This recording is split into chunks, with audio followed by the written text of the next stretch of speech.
All right, hello everyone. Jason Siskowski here for Status Coup. I am outside of the Chicago Police Building where we are about to start a press conference where these activists here behind me will be calling for an end of cooperation between police and ICE. Now, the city of Chicago will maintain that its police officers don't work with ICE right now, but these activists are going to contend that, in effect, Chicago police are acting as a tool for ICE agents in the way that they are providing security for ICE when there are large scenes like the one we just saw out in Little Village the other day. We're waiting for one more speaker to arrive, and then we will get underway here. So while we are waiting, I thought I would go over some of the big news of the last couple of days. By the way, if you're noticing the focus going in and out on me right now, and maybe grabbing some focus on the back right there, that's because I'm alone out here right now. John needs a day off on occasion, and I am capable of working the camera, but most of the time I'll be behind the camera so you guys get a clear look at everything. But at least for right now, it's just me, so I've got it on autofocus right now, so you might see it jump around.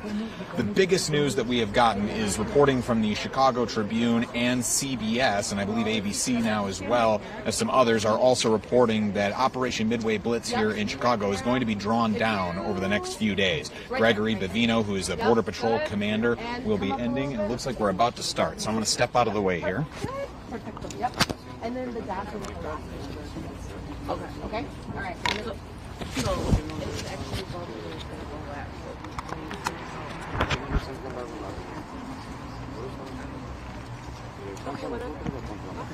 All right. Gracias, Chela. Good evening, everyone. My name is Chela Garcia, CHELAGARCIA. I am the lead organizer for Little Village Community Council. I was raised in Little Village. I'm here today as a community organizer and mother of an 11-year-old little girl. This press conference today is about accountability. It's about the traumatic events that unfolded this past Saturday, October 7th, in our neighborhood. On that day, we watched in horror as the Chicago Police Department, an institution that claims that it wants to build bridges, instead became complicit in the kidnapping of an 11-year-old child.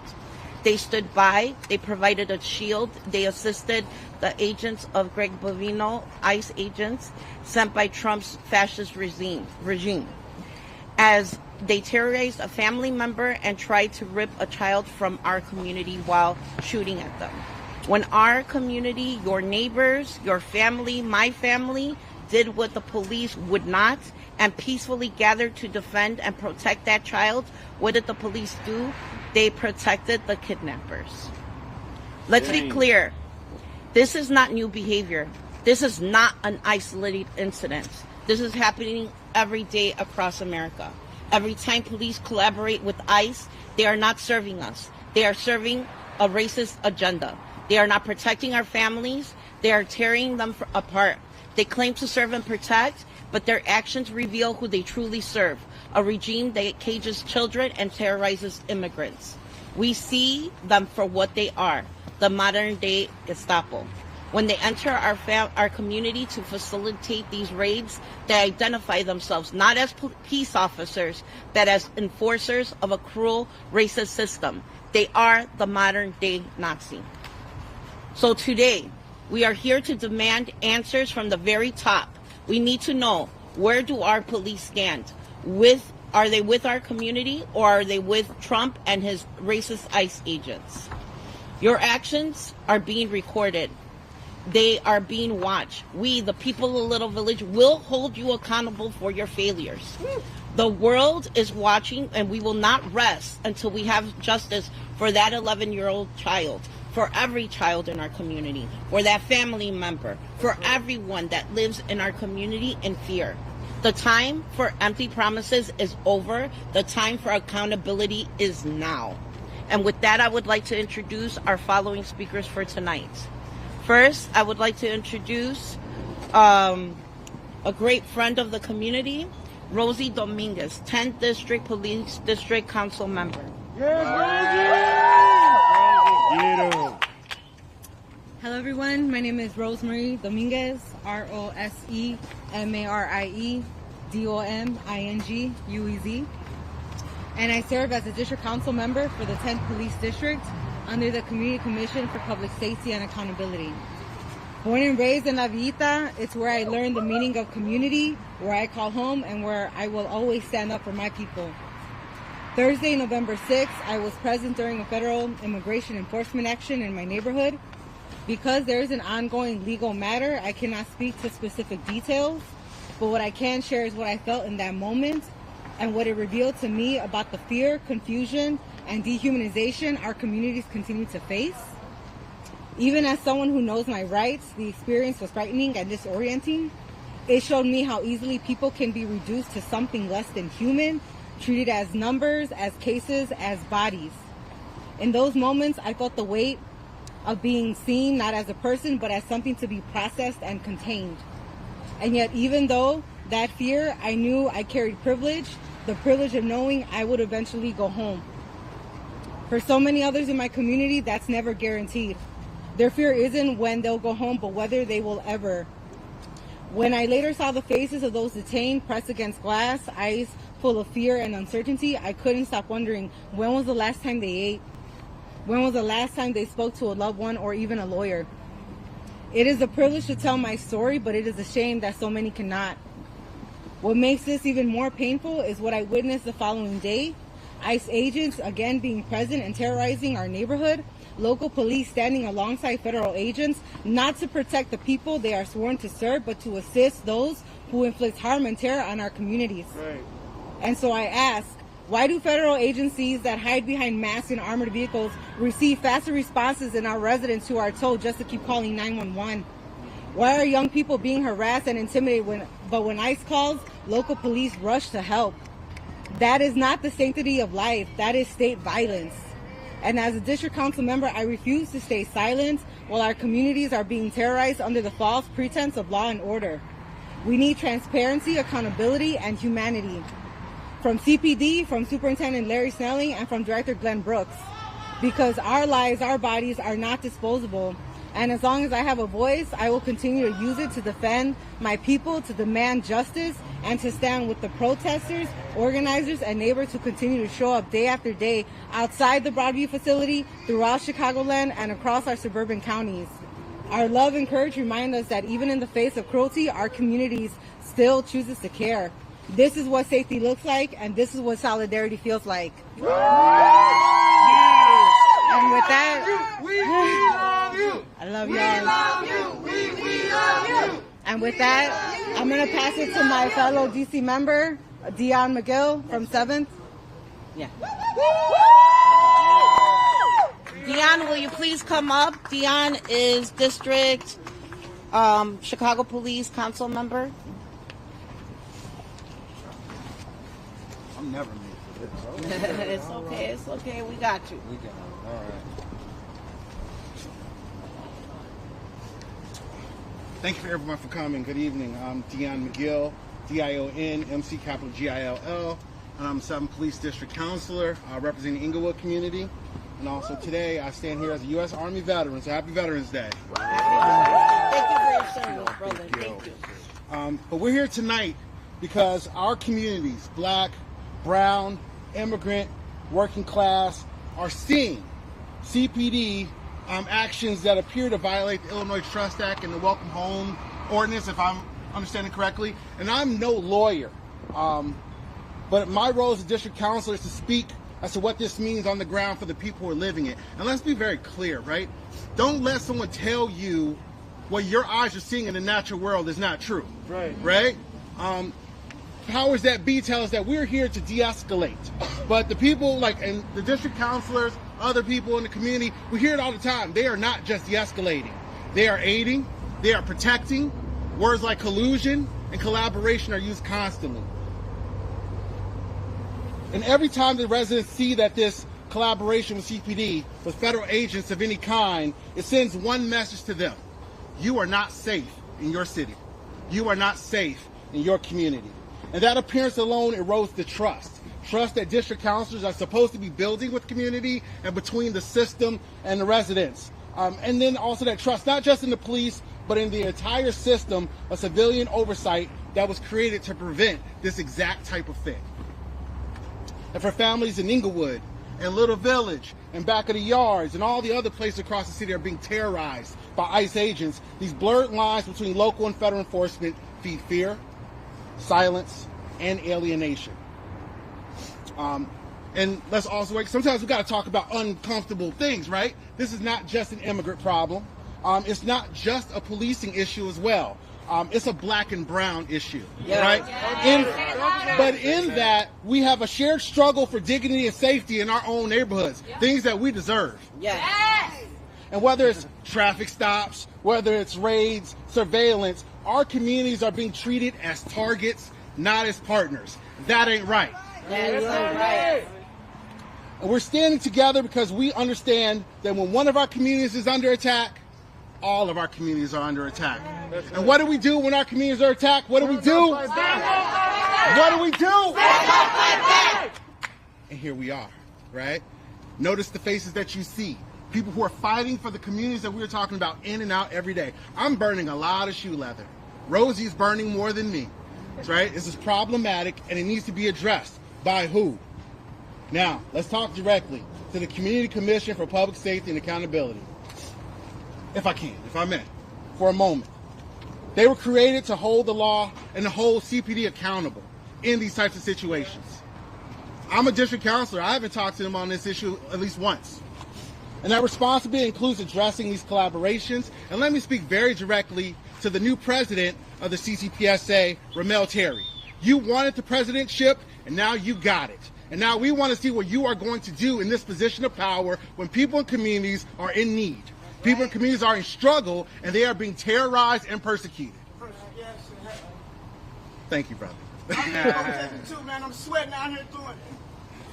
So I can only speak for myself. We need to see a lot of things. We need to see a public hearing with Superintendent Snelling addressing this issue.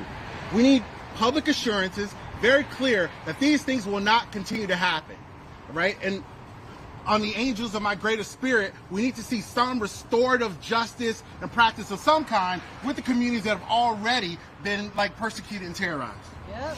That's right. We fought for a system of civilian oversight so that policing would finally be accountable to the people. I don't feel like it's accountable to the people right now. I don't feel like my job is effective right now, and that is a problem. And if that system stays quiet while these violations continue, then what good is it? We have to ask that question every day. If you're not going to do anything, what good are you?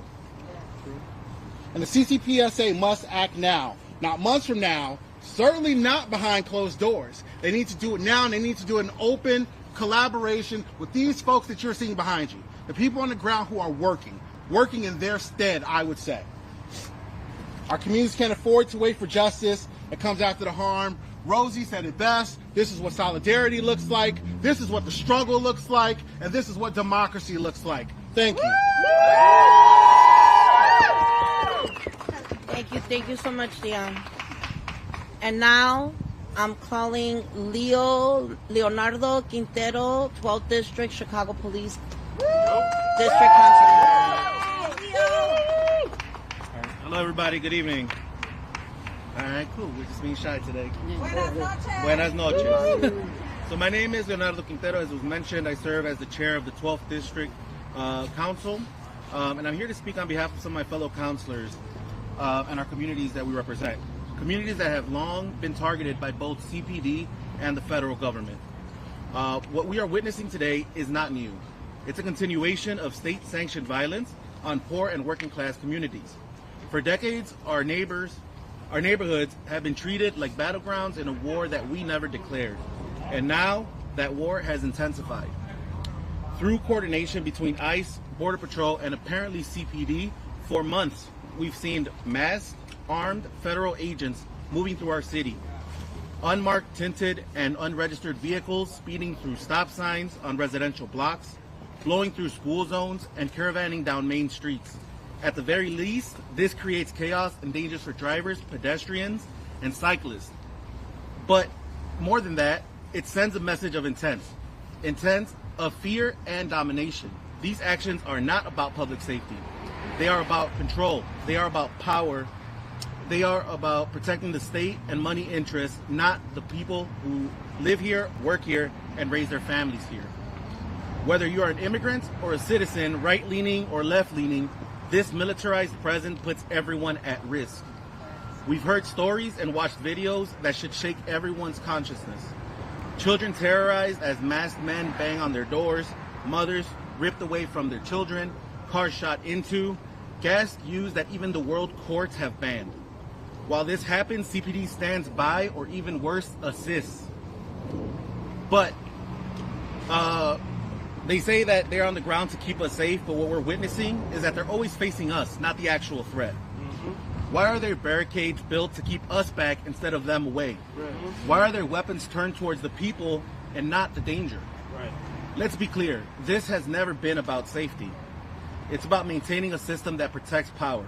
It's about some goofy in the White House patting himself on the back every time he does something. Talk about it. At the expense of everyday Chicagoans, all of us here. And that's why we're here. The elected district councilors are demanding a public hearing under the Commission of Public Safety and Accountability, the CCPSA, to investigate every action, communication, and collaboration between CPD and federal immigration or border enforcement since January. We are demanding that Superintendent Snelling and every district commander be present. We are demanding full transparency and accountability. We are demanding that this commission do its duty to the public and not to power. And I am calling directly on Mayor Brandon Johnson. You cannot hide behind bureaucracy or half statements. You are accountable for what happens under your watch. Either you step in and stop this, or order CPD to step aside and let the people handle this fight. Our communities have paid enough in fear, kidnappings, and in blood. This fight is not about party or politics. It is about power and survival. And today we are demanding that we draw the line. We will no longer accept silence and complicity. We demand truth, we demand accountability, and we demand an end to state sanctioned violence. Thank you. Thank you very much, Leo. Now we're calling Jordan Esparza Kelly, community organizer. Hello everybody, my name is Jordan Esparza Kelly, JORDAN ESPARZA-KELLEY. We have a problem in America. In cities both small and large, the police act as an autonomous government agency with absolutely no regulatory oversight or enforcement. In Chicago, for many years, this has manifested in police torture facilities, many black and brown people being murdered without cause, and now the open and audacious violation of the Illinois Trust Act, barring the police from collaborating with CBP, ICE, and other immigration enforcement agencies. Due to the police unions here in Chicago, they have been able to get away with being a fully funded military authorized street gang operating in official government capacity. And in Springfield legislative sessions, they support oversight and enforcement against federal law enforcement, but never against state and local law enforcement. How convenient. We have a governor in Illinois who loves to go on television portraying himself as an ally of the people, but consistently acts as a friend of big business.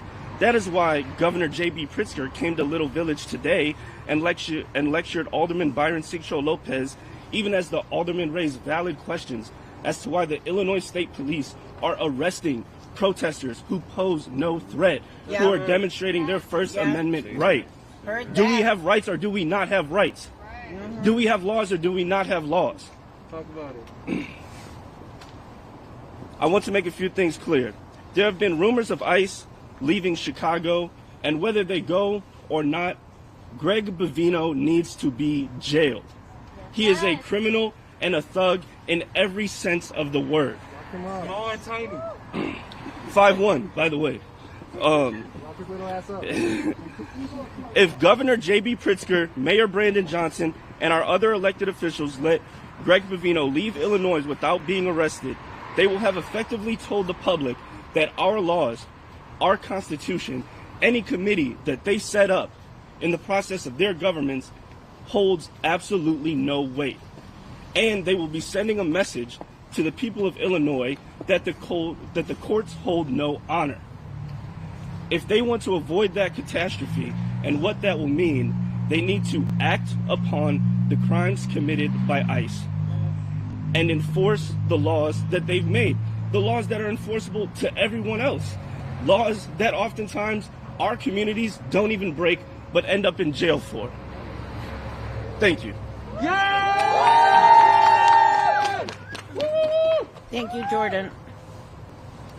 And next, I would like to call Farah Chalisa, attorney and activist, human rights, constitutional law, and immigration.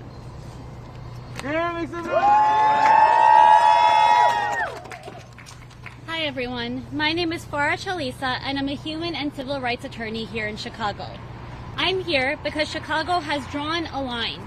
There should be no collaboration between ICE, Chicago Police, and federal civil immigration enforcement.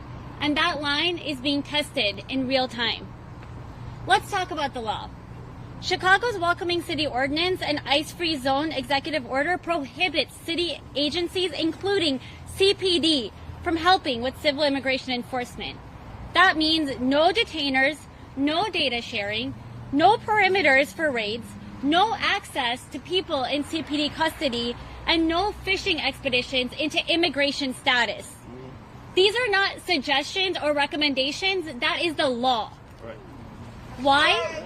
Because collaboration erodes safety and trust. And we're watching in real time what happens when federal agents operate without accountability. A federal judge just found out that Border Patrol Chief Greg Bovino admitted that he lied about being hit by a rock before he launched tear gas at Chicagoans in Little Village. That's not right. He then extended restrictions against agents' use of riot control weapons without warnings or justification. That's not rumor, it's a record. And it's not just the street force. This week, a separate federal order demanded immediate basic humanitarian fixes at Broadview's ICE facility because conditions were unnecessarily cruel. When courts have to order drinking water and attorney access, the problem isn't a few bad apples, it is a systematic issue. Let me be plain. CPD assisting civil ICE operations is illegal in Chicago. And that means that they cannot hold someone on an ICE detainer without a judge's criminal warrant, and they should not be asking, recording, or disclosing about immigration status where the law strictly requires it. But there is, in fact, another front where collaboration is creeping in through the back door. And it's a front that I actually didn't know until earlier today.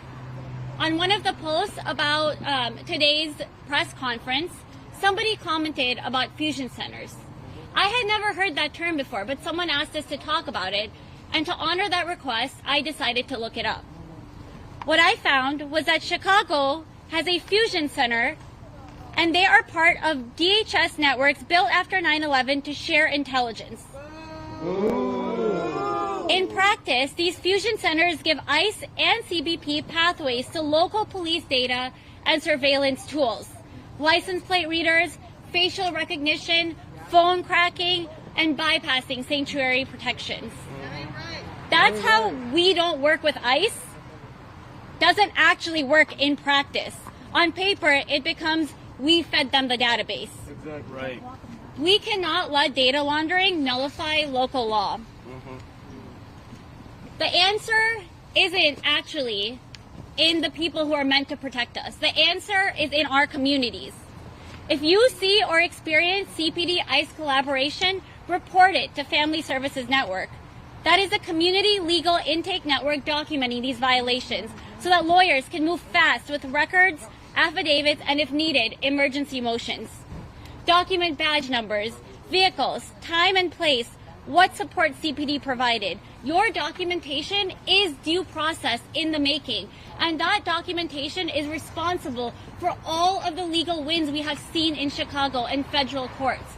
The reason that Greg Bovino is held accountable is because of you.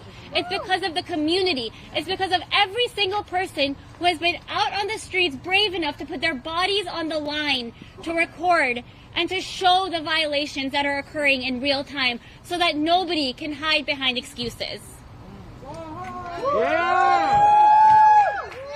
This is Chicago. Chicago has been at the center of every civil rights movement.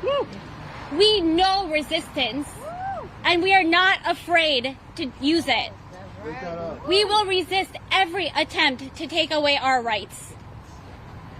Operation Midway Blitz has brought Border Patrol tactics into our city through chemical agents, residential neighborhoods, mass federal squads, helicopter overflights, and mass arrests. And that is occupation logic repackaged as public safety. And when we talk about occupations, it leads me to bring up another occupation that we've been watching occur for decades. The occupation in Palestine, because we need to learn about what's happening across the globe and how our problems are interconnected. No one is safe until all of us are safe. That's right. That's right. Free Palestine. For years, U.S. officials and police leaders have traveled to Israel for counterterrorism exchanges, importing tactics perfected on occupied populations. Crowd control munitions, dragnet surveillance, watch listing, and collective punishment rebranded as best practices to be used on populations here in America. Right. Those doctrines migrate here and they land on black, brown, immigrant, Muslim, and Palestinian communities first. Because what we excuse there becomes what we're forced to live with here. And to those who ask why I mentioned Palestine at a Chicago press conference, the law is about patterns. When the United States funds or studies tactics used to end crowd control on occupied people, those tactics come home. And the very tactics of rubber ammunitions, of crowd control, we see those exact tactics here. In fact, even the false excuses. When Greg Bovino talked about rock throwing as an excuse to arrest protesters, that is the same false accusation we have seen time and time again, including today, for Palestinians who are put into administrative detention in Israel. And in fact, Border Cesar Tom Holman just made a trip to Israel last year in 2024 with the mission of bringing delegates with him to talk about how well border security works, how well building a wall works, how well crowd control works. That is the same person who now manages part of ICE administration here. Our job is to interrupt that pipeline. We interrupt it with law, with oversight, with community evidence, and with courage. Chicago, the mandate is simple. There will be no CPD-ICE collaboration ever, on paper, on the streets, or in database. And when collaboration happens, we don't shrug, we build a record, we go to court, and we win. Thank you. Who keeps us safe? Who keeps us safe? We keep us safe. Who keeps us safe? We keep us safe. Farrah, I just want to say that the community of Little Village, Pilsen, and everyone, I can say that we are definitely for free Palestine. Palestine Ura. Okay? Wake that up. All right. Free Palestine. So, free Palestine. Free Palestine. Free Palestine. Free Palestine. We're not free until when? Okay. So now I would like to call to speak to you all tonight, Ricardo Bermudez and wife, parents of the 11-year-old little girl that was kidnapped.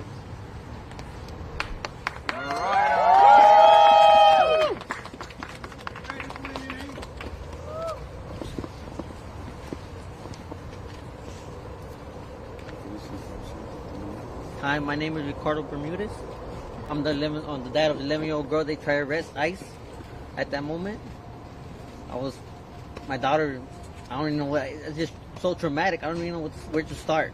My daughter she's so beautiful, so I don't know. I can't even explain right now. My emotions been all around with the situation that's going on, and then they trying to frame my name. It's like they're getting out of hand. Especially on my daughter. My daughter's traumatized at the moment. 11-year-old girl. What can she expect? This should not happen to any girl at that age. For those who might not know, can you please briefly describe the incident when the agents started to interact with you, with your family, and supposedly under what arguments? We don't want to get into that right now. It's more like how they're feeling. feeling. Yeah. They've been advised not to talk about the incident. Good. Okay. Thank you. Any more questions? Anybody got questions? Why did you feel it was important to get in front of the microphones and cameras tonight? Because I don't want no other family pass through what's going on with my family and my daughter. It should not happen. It should not even happen in the first place. Mm-hmm. They're getting out of hand. They're abusing their powers. We need to put a stop to it. Yeah. Someone got to speak up, and I think it's time that it's been done. To speak up and stop. Stop. Well, thank you, Ricardo. Thank you very much. Thank you. Sí, en español. Gracias, no sé cómo sentirme ahorita, mi mente está por todos lados, por lo mismo que esta es una situación muy difícil, más para mi hija de 11 años, que ninguna niña debe de pasar por estas situaciones, más que nada, y están abusando de su poder y hay que pararle, hacer un stop a ellos. Gracias.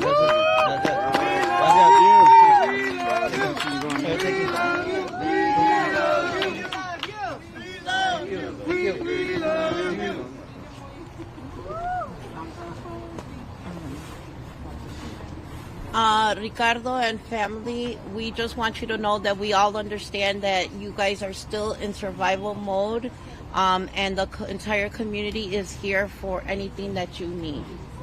Okay. Now I would like to introduce Baltazar Enriquez, President of the Little Village Community Council. Buenas tardes. Buenas tardes. Bueno, mi nombre es Baltasar Enríquez y soy el presidente del Concilio de la Vita. Y estuvimos desde temprano hoy vigilando el barrio porque sabíamos que iban a venir otra vez a hacer un show, a poner terror a mi comunidad, a nuestros miembros de la comunidad. Como pueden ver, esto es un acto totalmente ilegal cuando vas a tratar de arrestar a una niña de 11 años. Esto es algo que no es nuevo, ya lo hemos visto. Hemos visto a niños que los han metido en jaulas. Hemos visto cómo han tratado no nomás a los niños, a sus papás, donde los separan, donde los pierden. Y este gobierno, como el alcalde, nosotros tuvimos que decirle, hey, ve y pon un letrero porque están utilizando las propiedades de Chicago, donde él ha puesto una orden ejecutiva y de qué sirve si no va a ser enforzada. Y ahora miramos que el departamento de policía y la comunidad de la Vita y como muchas otras comunidades aquí en Chicago, hay una relación tóxica. Esa relación tóxica ayer se enseñó de que ellos no están para servirnos a nosotros, están para proteger a los agentes de migración, a los que vienen con pistolas encapuchados y no quieren ni tan siquiera decir cómo se llaman. Eso sí es algo muy traumante, especialmente para la niña, que ahora no sabemos cómo tenemos que encontrarle la consejería y ver cómo la vamos a poder ayudar a la familia, ¿verdad?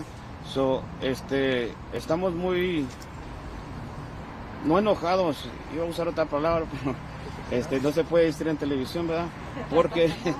Porque la verdad, ¿cómo va a dejar la policía, dejar a los agentes de inmigración interrogar a esta niña y tratarla de arrestar? Debería de haber protegido a la niña y no hicieron eso. Por eso estamos hoy demandando a que el alcalde, el superintendente, nos dé respuesta. ¿Estás al lado de la ley, que es proteger al pueblo, o estás cómplice a este tipo de gangas que vienen de la administración de Trump? Porque es una ganga, no es oficiales. Y no están yendo contra los criminales, están yendo contra familias como la de Ricardo, gente que simplemente sale a vender a la calle, gente que está esperando el autobús, que lleva a su niño a la escuela, no los criminales. Por eso hoy mismo nosotros hemos estado al pie del cañón para asegurarnos de que no vengan a hacer esto otra vez. Y si lo tenemos que hacer todos los 3 años, lo vamos a hacer. A ver de cuál cuero sale más correa. Porque nosotros somos una comunidad de gente trabajadora, gente fuerte, gente humilde, pero no vamos a dejar que esta administración nos meta un miedo y nos aterrorice. Y vamos a dejarle también saber al alcalde y al superintendente que nos dé cuenta de por qué ellos empezaron a agredir a la gente cuando estábamos tratando de impedir los actos que se estaban haciendo ese día. So, my name is Baltasar Enriquez. I'm the president of the Little Village Community Council, and this is what we got to go through in Little Village, right? Where we see Greg Bambino putting a picture and screaming Little Village, like threatening us. That is gangster. That is the most thug thing you could do. And this is what this administration has been. A Nazi regime. A regime that comes and incites fear and terrorizes a neighborhood of hardworking people. A community that has shown that we're second in the back mile, and it's all due to immigrants. It's all due to mom and pop shops. We don't have the Gucci's and the Burberry's, but we got quinceañera places, we got buena restaurants, and the leotes, el camote now that they're saying, bro. But anyway, this is a beautiful neighborhood, right? And he wants to terrorize our neighborhood and then say, oh, they're evil, they're criminals, they're savages. No, the savage is you. When you come off face, messed up, with big guns, and you're trying to arrest an 11-year-old girl, and CPD is being complicit in pushing people and hurting people, and that ain't right. That's the thing that we're mad about, right? Instead of protecting an 11-year-old girl, instead of protecting us residents from Little Village that we pay taxes and pay their salaries, they're attacking us. They are being also part of the problem. So we're going to let this not just stay like this. We're going to go speak to the mayor, the superintendent. Why were they being complicit? Why did we have to tell you where to put signs when they're staging in city properties? And your executive order is awesome, but what good is it if it's not being enforced? We need to actually make this city run by the people and for the people, not politicians that think that we work for them when they're actually working for us. En español, Baltasar, me gustaría pedirte que ejemplifiques, ¿verdad?, la manera en la que ustedes interpretan que la policía está asistiendo a los agentes o colaborando con los agentes. En inglés escuchaba cosas como que los blindan, están blindando a los agentes, están limpiando el área de los manifestantes para que los agentes puedan irse. También escuché que presuntamente han golpeado a manifestantes, la policía, pero me gustaría que tú en español digas algunos de esos ejemplos. So, desde el incidente que pasó en la 39 y la Kedzie, pudimos ver que ellos estaban protegiendo a los agentes de inmigración y les tiraron gas licrógeno y también salieron afectados. ¿Por qué? Porque están tan cerca protegiéndolos a ellos, empujándonos a nosotros, y nosotros no estamos de ninguna forma violenta, no hemos sido violentos, todo ha sido pacífico. Lo único que hemos sido es pedir nuestros derechos y sonar silbatos. Esa es la forma que hemos contrarrestado esta administración y sus agentes, pero lo más sorprendente es de que ellos vienen y los protegen a ellos, en vez de poner la espalda hacia nosotros y protegernos a nosotros. Allí está la complicidad, allí está la colaboración del Departamento de Policía. Y eso es lo que vamos a pedir cuentas, porque ¿cómo vamos a permitir que esta administración salga y nos diga los protegemos, pero a la misma vez nos da la daga por la espalda cuando empiezan a atacar a la comunidad y ellos están cómplices de eso? ¿Sí me entiendes? Llegan muy agresivos, llegaron a las casas sin órdenes de cateo, han quebrado la ley en varias ocasiones y siguen quebrando la ley y la policía no les dice nada. So, ahí está el problema. So, any questions? Who do you protect? Who do you serve? Who do you protect? Who do you serve? Who do you protect? Who do you serve? Who do you protect? Who do you serve? Who do you protect? Who do you serve? Who do you protect? Who do you serve? Who do you protect? Who do you serve? Who do you protect? Who do you serve? Who do you protect? Who do you serve? Baltasar, how does this community respond to the reports that Greg Bambino is allegedly going to be leaving Chicago? The Department of Homeland Security saying today operations will continue. What do you make of all of that? Oh, well, we're going to be ready in Little Village, and not only in Little Village, but across the city and the suburbs. And we're going to continue patrolling, blowing the whistle, and we're not gonna just, say, okay, he's gone, let's go back to normality. No, this administration is not gonna stop. So yeah, they're also big liars. So we've seen them lie before, and if it takes for the next 3 years of patrolling, we're gonna patrol. And if they send 100 of them, we're gonna be 1,000 of us. And if they send 1,000 of them, it's gonna be 10,000 of us. Simple as that. We're gonna fight back, non-violence, in a peaceful way. We're gonna blow the whistle, and we're gonna blow them out of Chicago. They're gonna bring another clown. I mean, they're gonna just change the clowns. That's it. But we're gonna be ready. We're gonna show them what Chicago's all about. You just spoke to if they bring 1,000 agents, you just meet them with community response. The Chicago Sun-Times is reporting that in March it could be as many as 1,000 agents returning along with Greg Bovino. Does that make you blanch at all? No, we're just going to continue organizing. We're going to continue educating our community, and we're going to make sure that if they come out 1,000, we're going to come out now 100,000 maybe. And we're going to take over the streets. We keep us safe. We keep us safe. I want to comment to your question. Every single day that people in the media witness what is happening, they become radicalized. It is the moment that they say, I cannot sit here on this couch and watch this come across my screen. I got to show up at the Ark at 6 o'clock in the morning with tamales and coffee for the people that are out there. I got to clear out my closet and donate it to the community that is out there giving it. I have to go to the DC Council meeting so I could become informed and educated. So even if today you see hundreds of people out there, like there was 200 people out there at 6 o'clock in the morning, there will be thousands ready to see whoever they send our way. Make no mistake, Chicago will stand, and everyone will stand behind us, okay? We are definitely knowing what is coming and not afraid of it. That's why when the police, as I experienced today, we just want to keep you guys safe. That never happens. I've never felt more unsafe in my life because now they got partners. They got agencies, they're uniting, and if the police does not make that clear definition as to where they stand, as to who they serve, then that is definitely going to be a problem that they say that they want to de-escalate. Okay? They have the training, they have the resources. We are not living in the time of yesterday. We are in the now. And the community is demanding that right now. So, I also want to recognize other district council members that are and officials that were not present today. Alex Perez of the 2nd District, Eileen Baena of the 10th District, Elizabeth Rosford of the 16th, Kayan Jean Joseph of the 24th, and Commissioner Arbery Minor. We appreciate your presence. Today we spoke about power. The power remains on everyone who stands today. Please continue your work and bring a friend. Okay? That's all I could say. Okay? We will never stop. Hasta la victoria siempre. Until the victory, always. Thank you, everyone.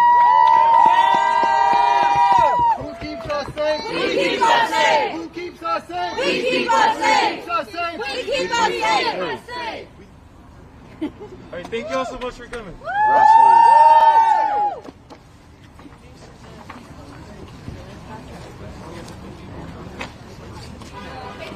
Thank you, everyone that showed up. Thank you for everything, and thank you for your time. That's the one thing we can't take. We can't put money on is your time. Ricardo. Thank you. Everyone have a good night. Stay safe. Keep vigilant. Stay calm. Okay. Ricardo. Okay. Well, Thank you very much. Charlie. Yeah. Jordan, nice to meet you. Rose is my girl. so would you be able to go get her from me? I was also going to interview him, and maybe we can double, just be a little efficient with our time here. Okay, hold on one second. Okay. Yo, Rose. Where would you like me to go? Right here is fine. Right here is fine. Where would I be able to find, like what you're recording as well, or more? Because I want to be able to see like all the footage. Oh yeah, absolutely. So we're actually right now we're streaming everything live. What's happening here on YouTube, on our Twitter, on we're Status Coup, online, online independent progressive outlet. That's what it's called. Yeah, Status Coup. Yeah. I'll look it up. Thank you very much. Thank you very much. All right, so we got to kind of huddle together here on the screen. So if you could just start by, you gave your introduction there as you were up speaking, but could I just get you to introduce yourself one more time, name, title? Most definitely. I'm Jordan Esparza Kelly. I can spell that for you later, but I'm a community organizer here, and I work in civil rights professionally. Jordan, I wanted to talk to you because you, during your remarks, talked about how you want to see Greg Bavino actually charged for what has happened out here. To your mind, what should he be charged for? Like, I mean, I get that there could probably be a long list of things, but maybe just a few examples of what you see as some of the most egregious violations of law and human rights that you've seen out here in Chicago. Well, like someone else pointed out, he has physically, at least on one occasion, on camera, recorded, released chemical weapons into a community. Okay? So maybe let's put that at like the top, and then at minimum, reckless driving. You know, these guys are causing crashes, right? And then attacking people after they cause a crash. This makes no sense, right? So I think that you should put someone like me in a kind of a name swap situation and say, what would they charge Jordan Esparza Kelly with if he had done all these actions? And that is exactly the book that Bavino should get. And just for the added context for our audience, I just want to note that Greg Bavino is a Border Patrol commander who is in charge of the Operation Midway Blitz here in Chicago. It's his tactics that have been on display, and we've brought you through our reporting. I'm curious about going beyond Greg Bavino. Do you want to see other members of ICE, Border Patrol, these other DHS agents charged right along with them? Like, how big of a scope does that need to be for you to feel like justice is being done for Chicago? So, first of all, I just want to be very clear about who I am as a person. I don't really think, like, jail is not reparations, right? Jail is not justice, okay? When I say Greg Bavino should go to jail, it would be just as good if he just left. If all these guys just left. If all of this just stopped. Because I don't believe in jail as a consequence necessarily, because, I mean, nothing comes out of American jail, you know?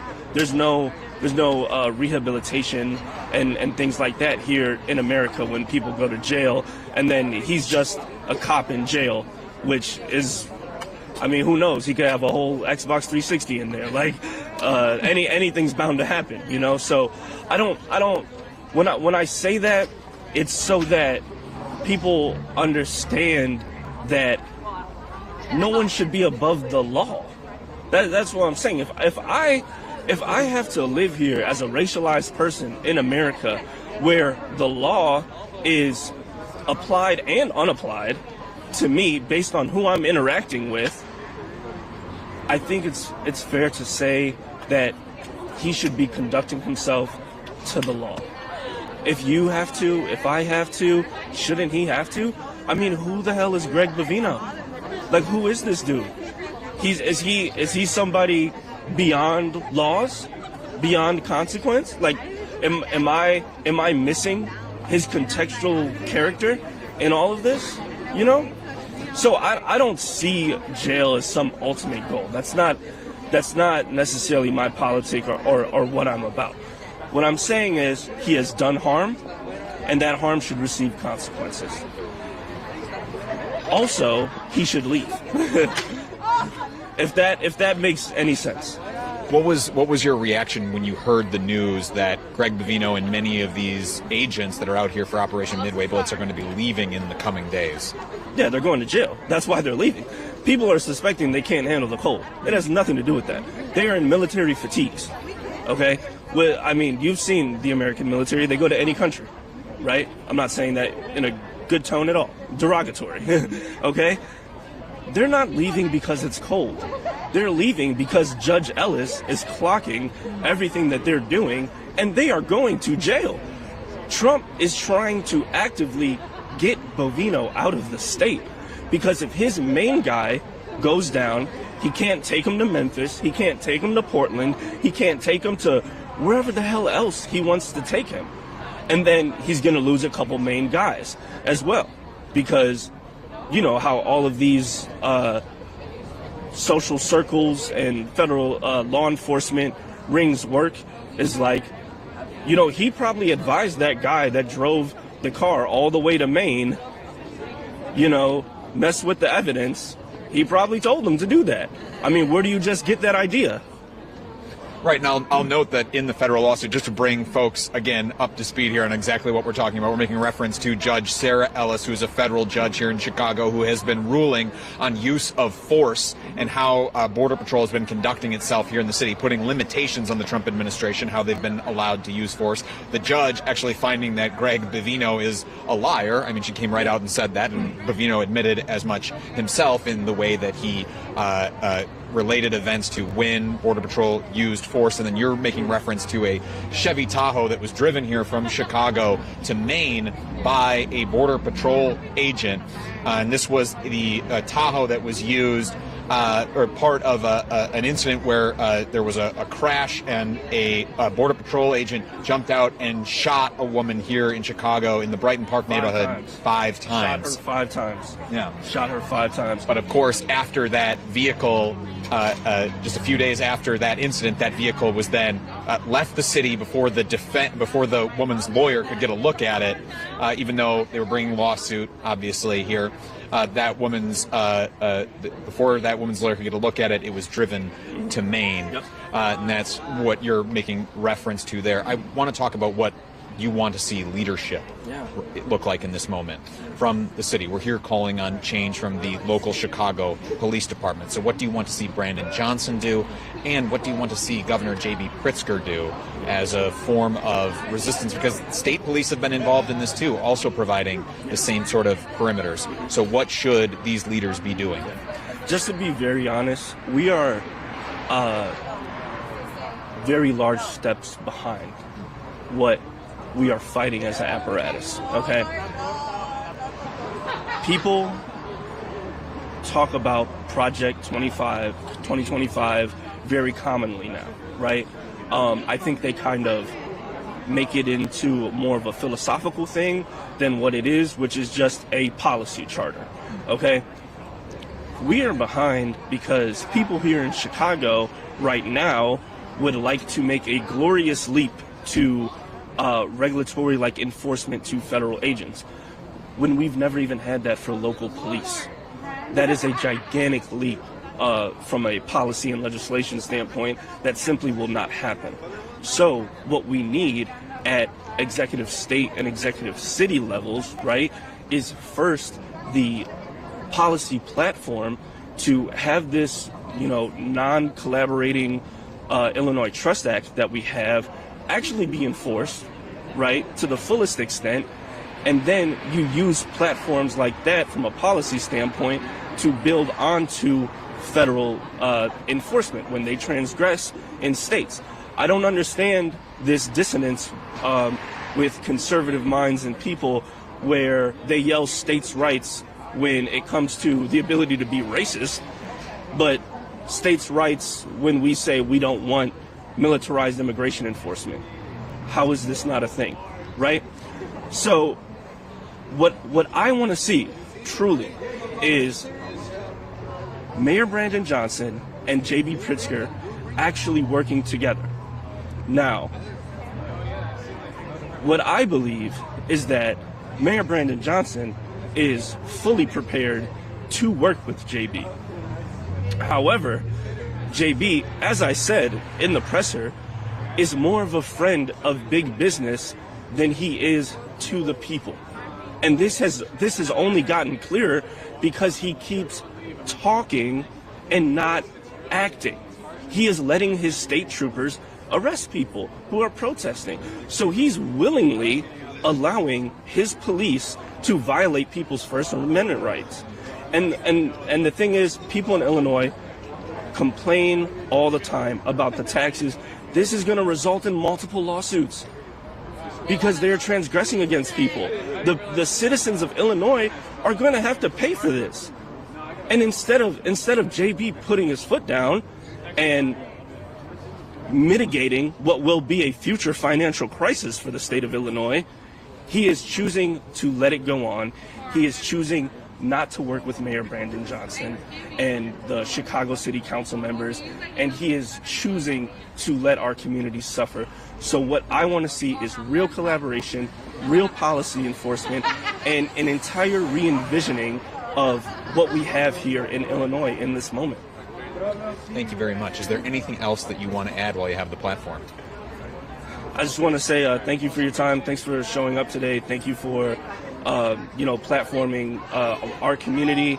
And to everyone watching, what's happening in Chicago is very real. All the videos that you're seeing, as surreal as they feel for you, they are way more surreal for us, okay? So if you're in Chicago and you're seeing this, get active.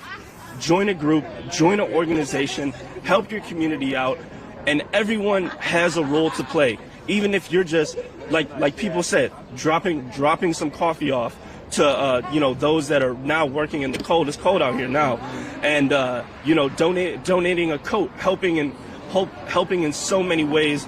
There's so many ways to get active. Not everyone is a frontline soldier, right? And that's fine. But everyone has a role. So please come play yours. Thank you very much. Yes, I appreciate it. thank you. I do appreciate it. Yeah, no problem. Yeah. Okay, so we're going to be hearing from a few more people. Just wanted to take a moment here to say that Status Coup has been on the ground here in the Chicagoland area for the last 2 months, nearly. We've been able to be here thanks to the generosity of our donors, but it is expensive. We are burning cash to be out here. More than $10,000 that we have spent to be on the ground here reporting, hearing from these community voices about the ways that they are being victimized by both the federal government and, by extension, their local governments who are acting in support roles. I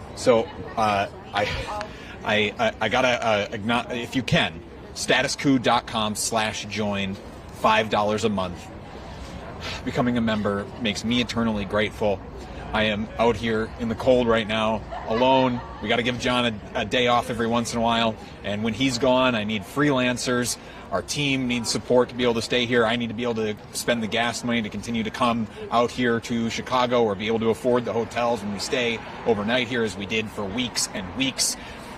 I'm looking around. We're the only media outlet out here bothering to ask questions. Few local outlets showed up just to ask if, just to get the press conference itself, and then they jet. We're staying here to continue to tease out more of these stories. If that's important to you, statuscoup.com/join. And I am stepping to the side here because I've got to control the camera at the same time as I am playing host here. So just to give a little bit of the setup, because I didn't get a lot of time before the press conference started, I want to let you know that the big news that we have gotten here in just the last couple of days is that Greg Bavino, who is the Border Patrol commander out here in Chicago for the Trump administration, leading Operation Midway Blitz across the city. Every single video that you have seen come out of Chicago in the last 2 months, all of that brutality, all of those people being disappeared, all of that excessive force, the use of tear gas, including on children, that's all at the direction of Greg Bavino and the couple of hundred agents under his command. The Chicago Tribune, CBS News, and a few others are now reporting that the administration is making plans for Bavino and those agents to leave in the coming days. But the Chicago Sun-Times is now reporting that those agents and Bavino could return in March, as many as fourfold, meaning as many as 1,000 agents descending here back on the city. And that's par for the course. From talking to these people out here, hearing them at the press conference, doing these interviews, and also texting activists that I've been in touch with around the city, sources that I have out here, the reaction was not one of joy. It was one of, I guess I would say, disbelief, and not disbelief in the taken aback, I can't believe that sense, but more so in the I'll believe it when I see it sense, and even then not taking anything that this administration says at face value because so many of its agents have proven to be outright liars. So I'm going to step away really quick just to try and get us another interview, and then we'll keep the show rolling. Yeah, I'm ready for you. Yeah.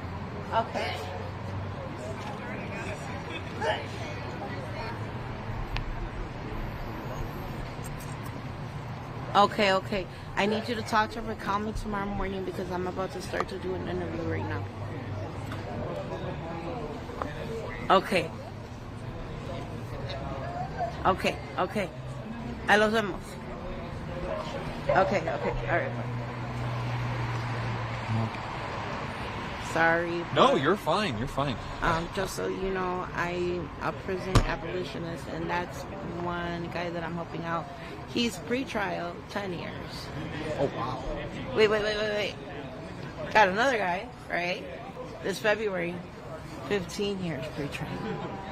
Which just goes to show, like, the many years that you have to spend doing this work in these communities. That is a violation of due process. How can you have the expectation of somebody testifying on something 15 years down the line reasonably? Let's get into some of these issues of due process here. Yeah. So I'll actually have you take about a step towards me just because I need to be able to hold the microphone out. Okay. So right there is perfect, and then I'll frame up the camera here really quick. All right, and I know you introduced yourself there during the press conference, but if I could just get you to say your name and your title for me one more time. Chela Garcia, CHELA Garcia. I am the head organizer at Little Village Community Council. And why calling on the Chicago police today? What was the tipping point? Why was today the day where you felt you needed to come out here in front of their police headquarters to call on an end to cooperation between the Chicago police and the Department of Homeland Security? Why today? We've had, as organizers, our schedule full. To review everything that happened, that was recorded and documented, to know where we stand as a community, to make sure that we are definitely in protection of our community. Yes, we saw what they did. We saw and we were disappointed. It was definitely recorded. The whole community has reviewed it. It is something that, now tools just like they have, right? They have the cameras that are supposed to record everything that they do when they interact with our community to show proof that they are doing their jobs right. And even when they do their jobs wrong and the camera is going on, there still has not been accountability for those kinds of things. We have to build that power. It needs to come from somewhere. It needs to have a constant battle and a constant fight so we don't become a people of accepting these things that are actively happening to us. Can I get you to describe just a couple of examples of how ICE has been conducting themselves here in Little Village, and how Chicago police have been acting as a supporting force for folks who aren't from Chicago and might not be familiar with every single incident out here? So, one, they have been staging in our community using city property, using schools to stage. Where's the enforcement for doing that? We would like to see what that would look like. If the mayor said they cannot do that, we would like to see what that enforcement would look like. Should come from CPD because they need to keep us safe, and that's part of that. The enforcement of something that the mayor has put an executive order for, right? Of you're not using any city property, that they should start there. Another thing that I have seen is I myself was involved in an incident that took place in Cicero, and I turn around and I see CPD trying to help with crowd control. What? They have no jurisdiction there. It's the town of Cicero. And as soon as Cicero showed up, we, the community, accepted, they need to do this for the community, and we left. It took an hour and a half, but You know, that was the type of response that was happening. It was not an emergency. People were not in danger. The only ones that were causing danger was ICE. Let's talk about some of those actual ICE operations, Border Patrol operations. What's it looked like in Little Village, in some of these communities? How have they been conducting themselves? You know, a lot of these organizers worked together with the community to get stop and frisk stopped. And that means anybody who they felt that fit a certain criteria, a certain look, could be stopped and frisked to see if they had anything illegal on them or any weapons. We fought for that to stop. And here they are re-traumatizing people, but just because they are brown. Okay? And it's that. Because the people who have been terrorized have been brown, but there's undocumented people in this country that go the whole spectrum of the rainbow. But only this community is being singled out. I'm sorry. That's okay. So, with that, right, that they're doing that, it's a repeat of something that was already happening in our community, and then police there to help facilitate traffic, you know, while the community maybe wants a traffic jam, you know, for the day. I don't know. I can't make the decision for everybody. Everybody comes together and see what's going on. If ICE is conducting a circus, a bunch of people show up. So why are they surprised when they can't leave when they're doing their circus and there's a bunch of people watching what they want everybody to see them doing? Bovino specifically, I've seen him do that. We were behind him. There was about 20 vehicles. There was a lot of media. I don't know where I was in the line, but I know he was somewhere down there. We did a cut. I witnessed him through an alley. I stopped. He was there. He jumped out of the truck and he was making noises like a monster. Jumping out, going, rah! Okay? To women pushing a shopping cart with laundry. A man fixing his car in front of his home. Okay? People taking off running. Children hiding behind their mothers because Bovino thought that it was funny to be jumping out in the neighborhood like a monster. After Trump asked for escalation of deportations and their tactics. When was this that he was doing that? Yo, when was it when this happened and we were there? Last Thursday. When you heard the news that Bovino and some of his agents were likely going to be leaving the Chicagoland area in the next few days, what was your initial reaction? How are you feeling about it now? To Bovino specifically and directly, I knew we were too much. To the next person that's coming, it's just a change of clown, because the circus continues. And the audience is here to record and to determine what happens to that next clown. And Chicago Sun-Times reporting that Bovino, some of these agents could return in March, many as 1,000 of them. You spoke a little bit to it in the press conference, but I mean, does it make you concerned about what the future holds if the administration comes back, you know, in 4 times as large of a presence as it has out here right now? Come back? They're going to continue their operations. They never said they were stopping. We are not stopping. Every single day my community grows. Every single day I am supported by somebody in Arlington Heights, in Palos Hills. They make their way to our community. There's people in our community that are becoming less afraid, okay? Chicagoland itself, Andersonville, everywhere are coming out in droves to support us. They have 200 officers right now. I meet 200 people a day that are in support new to our community. So no, not worried about it at all. I want to ask you what leadership should look like in this moment, because you're out here calling on change from the Chicago Police Department. Mayor Brandon Johnson, progressive leader, he's spoken out about the Trump administration's presence here, as has Governor J.B. Pritzker, a Democrat. But the governor also has state troopers out at the ICE detention facility in Broadview arresting protesters out there, in a very similar way that you're seeing the Chicago police provide security de facto for ICE out here.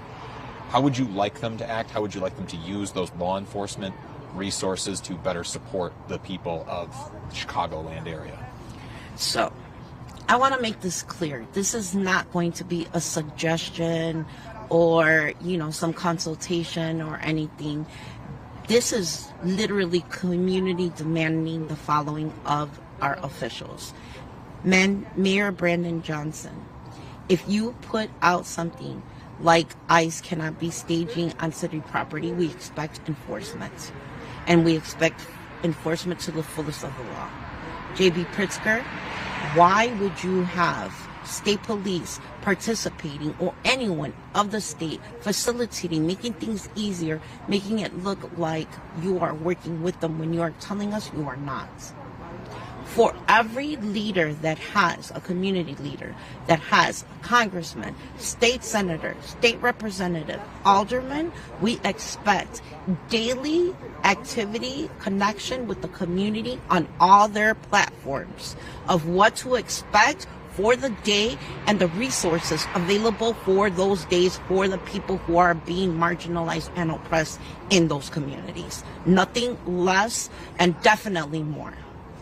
What kind of repercussions do you want to see for Commander Greg Bavino and for the other ICE and Border Patrol agents who have been participating in these operations out here?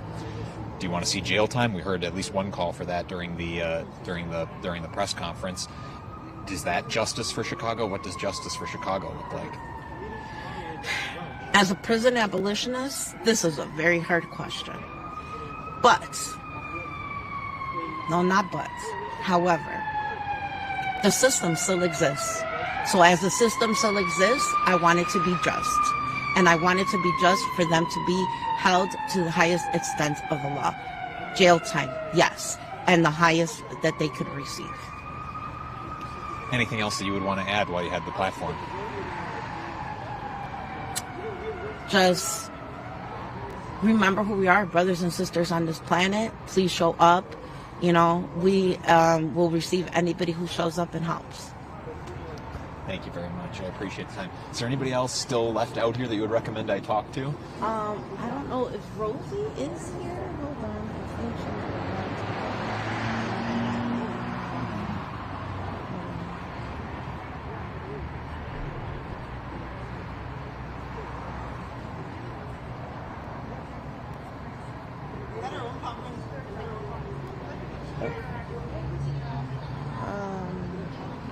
let me see if she's here. I'm sorry, give me a moment. I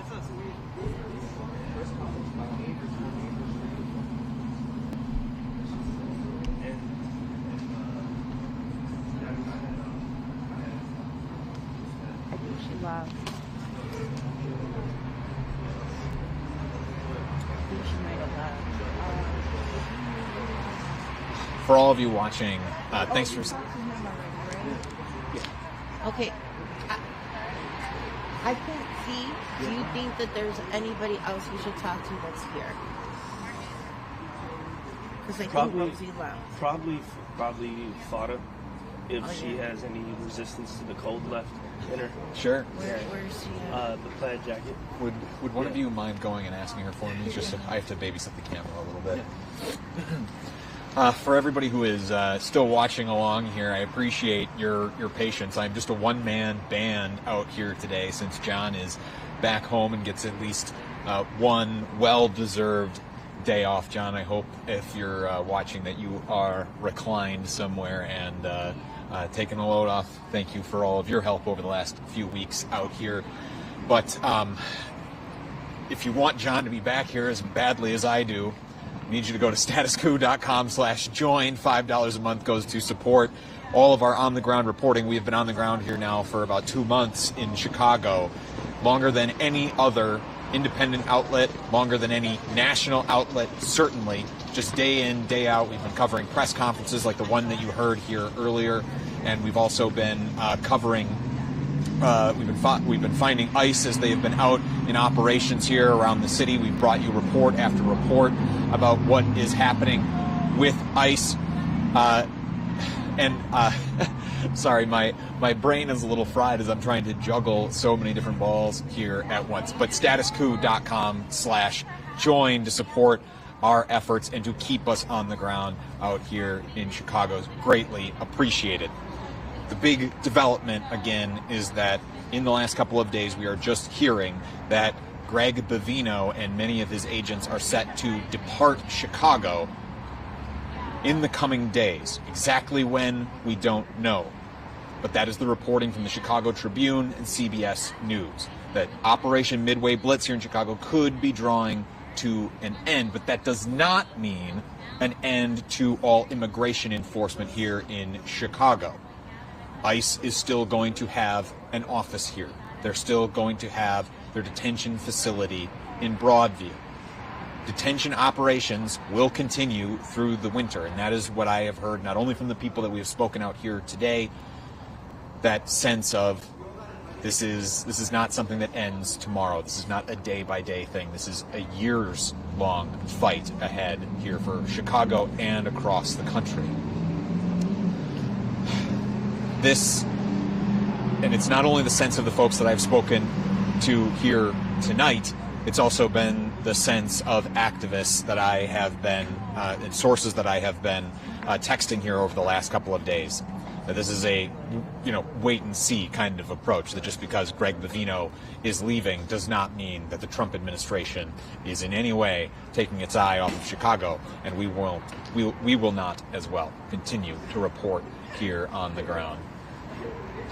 And I think I've got one more interview to bring you guys here yet tonight, so I'm going to step off and get through.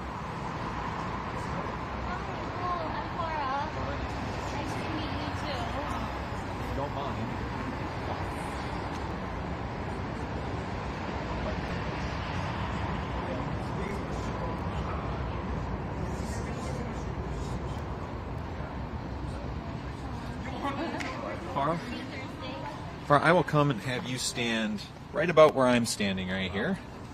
Actually, we'll have you take us. Absolutely, take your time.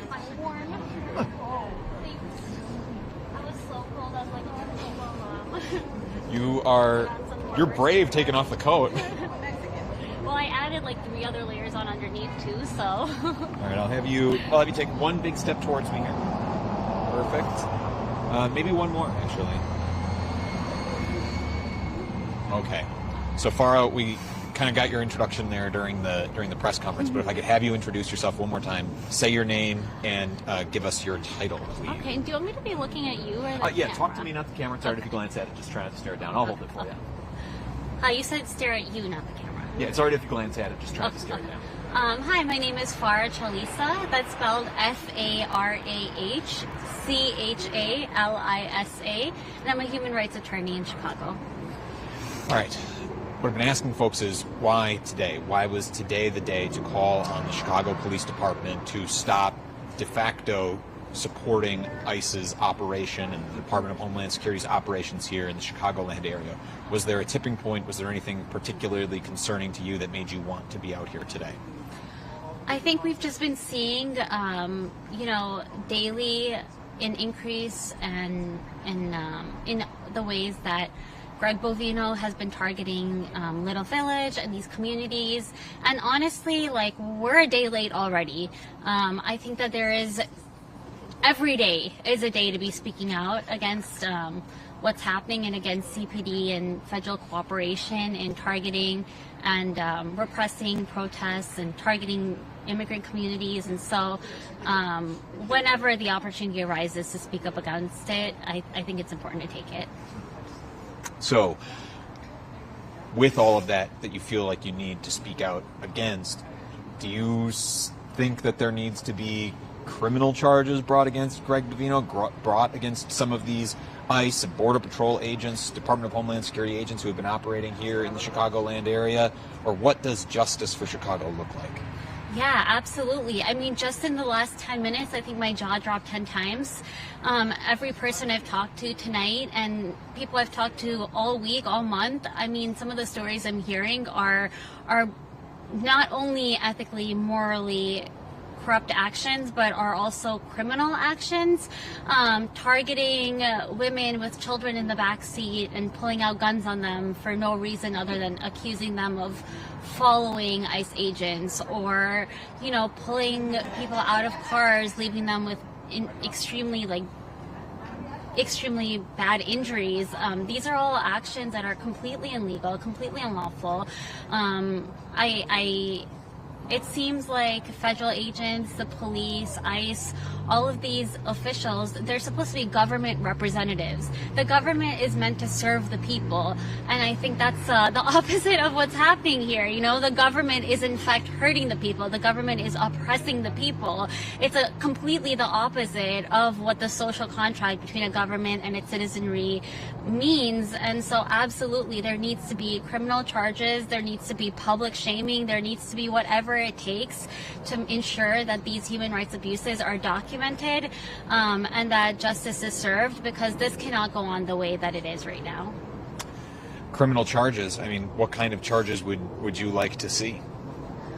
You know, that's hard to say, because I don't have enough knowledge of criminal law in order to fully say it, but I mean, everything from torts to, you know, abuse of duty. Yeah, I could see a lot of ways that could go. Thank you very much. I apologize for trying to make you speculate as to what the law was. I guess really what I was trying to tease out were, over these last 2 months that Operation Midway Blitz has been underway here, what are some of the particularly egregious actions that you have seen the Trump administration take here, Greg Bovino take, these agents take, that you feel like, if anything rises to the level, it's what? Well, I mean, the way that U.S. citizens have been, I guess the way that people have been targeted discriminately, I don't think anyone should be targeted, to be clear. But now they're just straight up racially profiling. Also, like, the way that children have been treated, I can't think of a single good reason why an 11-year-old would be taken by federal agents. Today I saw a video of a infant who was struggling to breathe because she had been pepper sprayed because someone in the front seat had been pepper sprayed. And I mean, that's sort of just complete reckless disregard for the well-being of humanity. It's, you know, right there is really what they should be charged with at minimum. I want to get, what was your reaction when you heard that Greg Bovino and many of these agents, not all to be sure, but many of these agents were going to be departing Chicago in the coming days? Honestly, I don't believe it. I don't think that we're going to see them leave. I think that it's a guise. I think there's a lot of focus on them. A lot of federal courts have ruled against them. Judge Sarah Perry Ellis has, you know, really been holding Bovino accountable. I think they thought they were going to get away with a lot more than they are. Her demanding that they wear body cameras, for example, is, you know, proof that there is still some checks and balances, although the government has tried really hard to override them. Federal courts still stand somewhat independently, and so I think that because of the attention on the human rights abuses, they say they're leaving. I don't think we're going to see the end to this operation, though. That is such a common belief that I have heard, not only here at this press conference, but in other people that I have been talking to around the Chicago area, sources that I have. Everybody has been saying, don't believe it, don't believe it. Or to the extent that they believe it, it's, well, they'll be coming back so shortly. Yeah. I mean, that's what happens. You know, when you have a government and administration and its officials who are known liars. I mean, we have seen so many lies come from these people. Even Bovino himself, I mean, in court, under federal oath, he lied to the judge. I don't think that's been emphasized enough. It's not just that he lied under oath, under federal oath.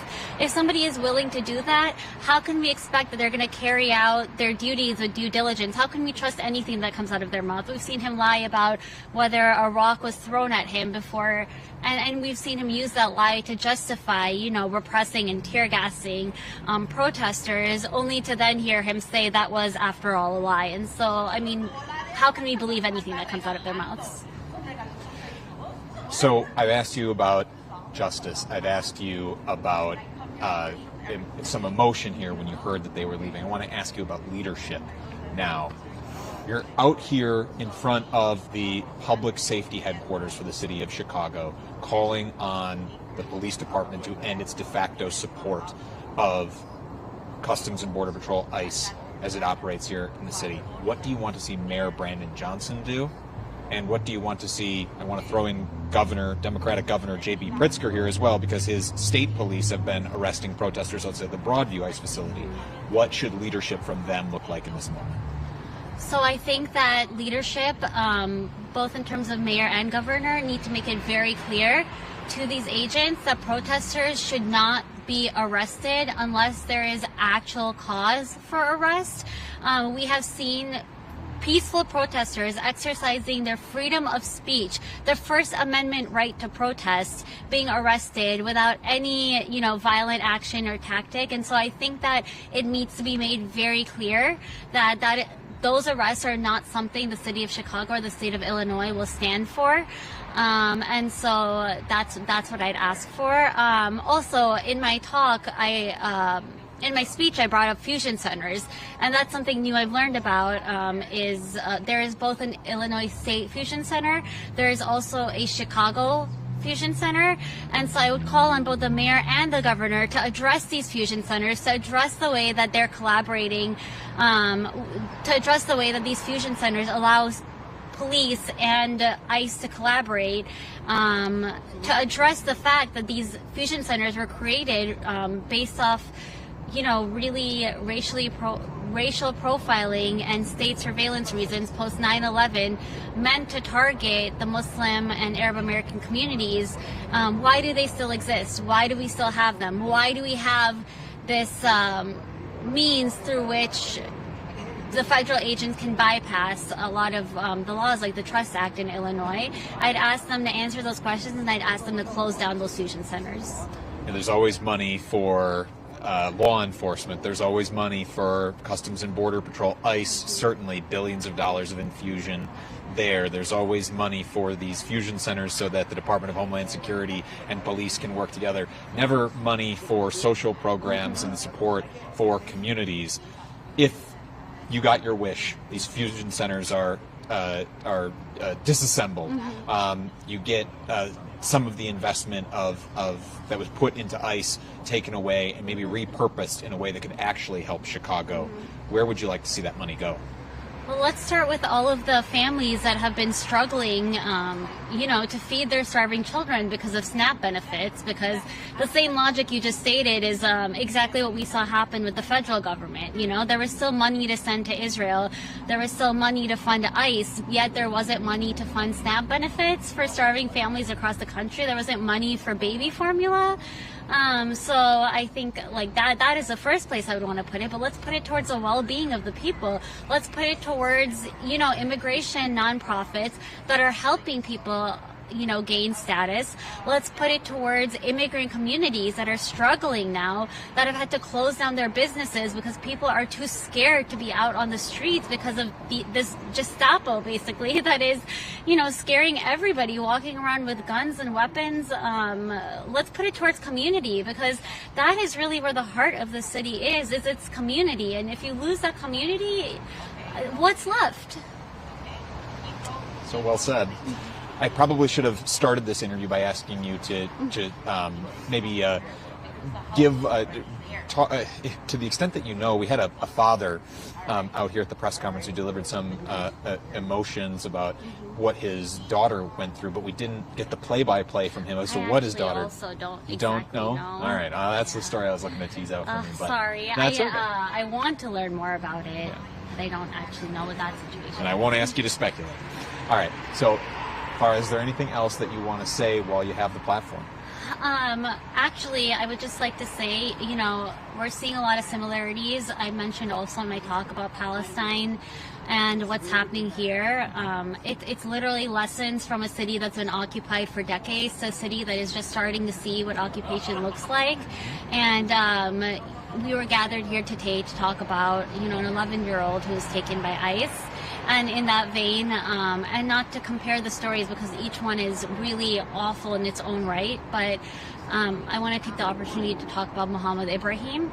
He is a 15-year-old American citizen from Florida, and he is currently being held in administrative detention in Israel. And he's been there for 9 months. He's lost 25% of his body weight. He has scabies, and the American government has not done anything to get him released. And so, you know, again, the tactics we're seeing there and the tactics we're seeing here are the same, to the point where it's no longer, you know, Palestinians there and Americans here. It's Americans even in Israel are being held illegally in this manner. And so if our government's not going to protect us abroad, how can we depend on it to protect us here? Interesting parallels that you're drawing there. It makes me want to ask this question, which is, if you're seeing some of the same tactics play out here on the streets of Chicago as you're seeing in places like Gaza, presumably you're not saying Chicago is at where Gaza is yet, so where do you see what's happening in Chicago going next? Honestly, I would say a better parallel is the West Bank, although Chicago is nowhere near where the West Bank is at either. But, you know, like, there is a lot of connection between CPD itself and Israeli military forces. Particularly, actually, the Illinois Guard has an official partnership with the IDF Home Command, which is the IDF unit responsible for quelling protests in the West Bank. And a lot of the tactics that we now see federal agents using here to quell protests against ICE are tactics that were tried first in the West Bank on civilians there, and those are the same tactics transferring over. And so if we were to look at the West Bank as an example of how much worse it can get, I think that would be enough for us to understand that we need to be acting now to ensure that, you know, a lot of that these agents and these administrative agencies don't continue to gain power to the point where there is no holding them accountable anymore. Because once we lose the power to hold them accountable, there's no saying what they'll do. And I think it leads us to a very dangerous situation where truly all of our rights will be repressed. Thank you very much. I appreciate the time. Anything else you would want to add? I also want to just add, you know, I think it's important to look at the broader game plan here and strategy.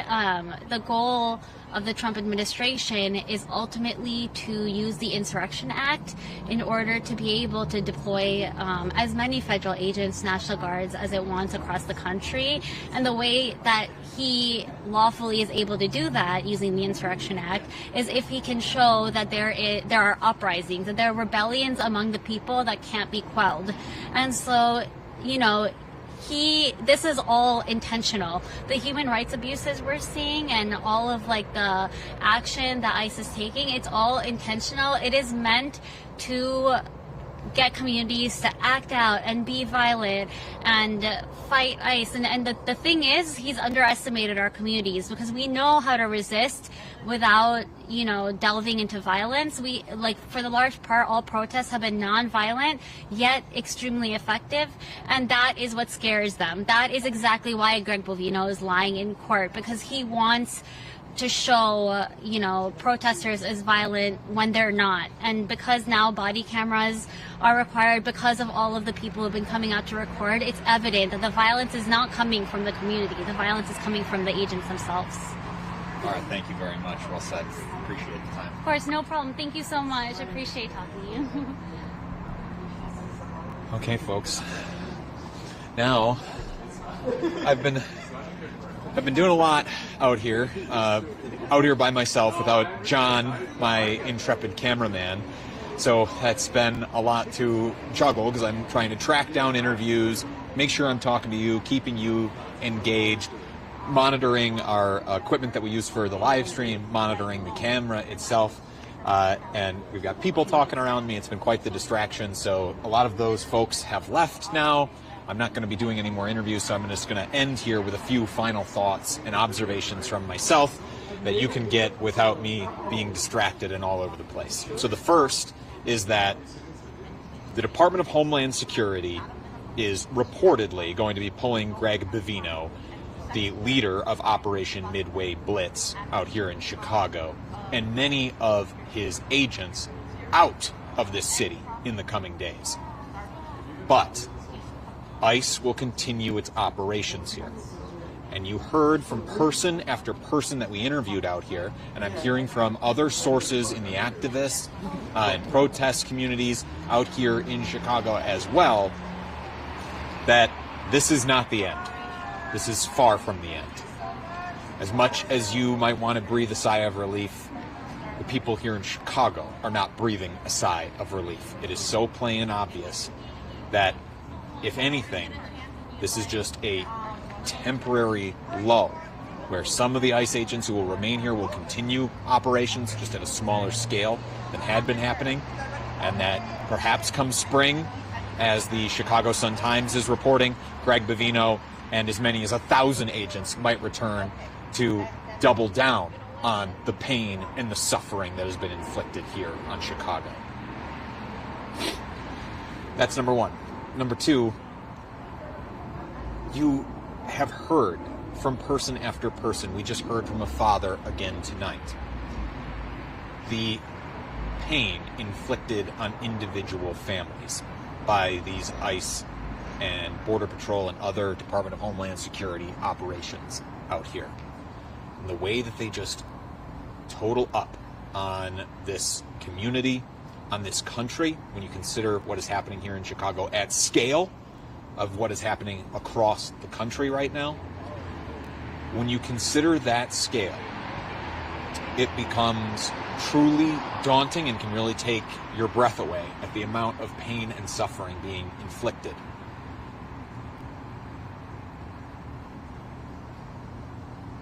It's certainly enough to give me pause. It's certainly enough to... I'm a new father. My thoughts go back to my daughter who is waiting at home tonight. My daughter is going to be home tonight. I'm going to be home tonight. I'm going to get to hold her.